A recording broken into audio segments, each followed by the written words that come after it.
Ahoj, už jste mi objednali? Tak jo, dneska, jak jste si mohli všimnout, natočíme takovýhle video. Použijeme vaše komentáře, které jste napsali pod minulý video. A jo, užijte si to je celý a jdeme na to. Ahoj. Dobrý den, pane, můžu se zeptat. Myslíte, že už můžu jít spát? Myslíte, že můžu se jít vyspat normálně? A není tady s tím problém?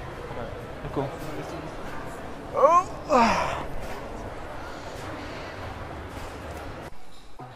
Šéfe, našel jsem vám to, co jste chtěl. Mně asi ne.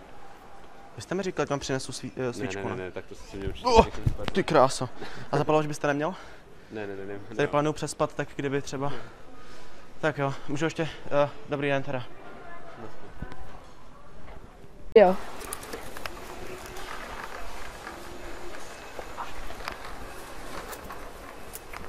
Jo, dobrý den. Neviděla jsi to tady nikde? Ne, to jsem si vůbec nevšimla.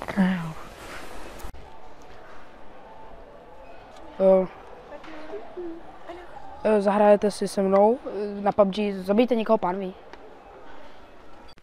Dobrý den. Dobrý den. Můžu něco vyzkoušet na vás?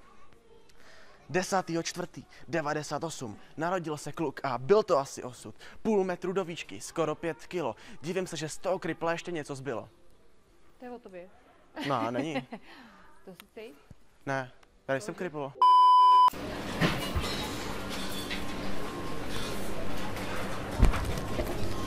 The thing goes skrrrra! Papa kakaka! Skibiki kaka! Ano pupu purupum! Jsi normální? Ani ne. Pardon.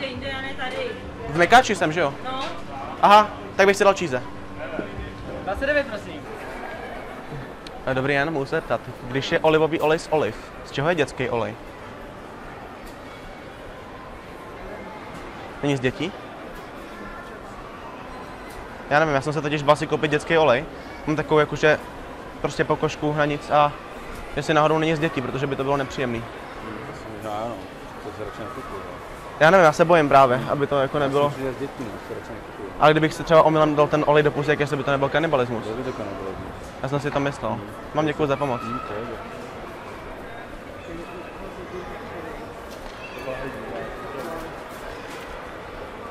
Ještě jednou.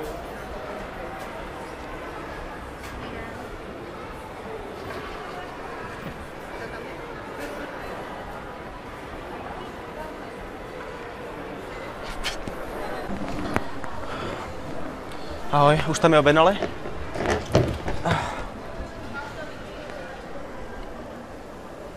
Mám objednáno?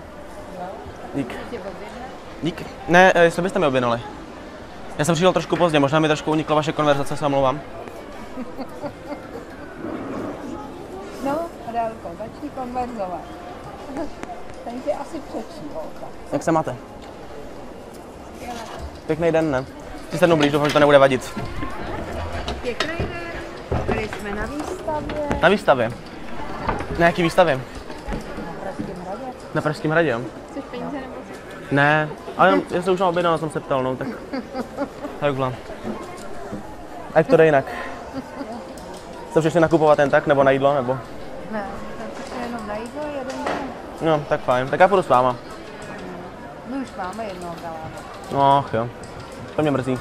Mi zlomilo srdce teďka. No, to tak Vy jste mi ranila city teďka. fakt, jo. Bohužel jo, no. Ježišmarja.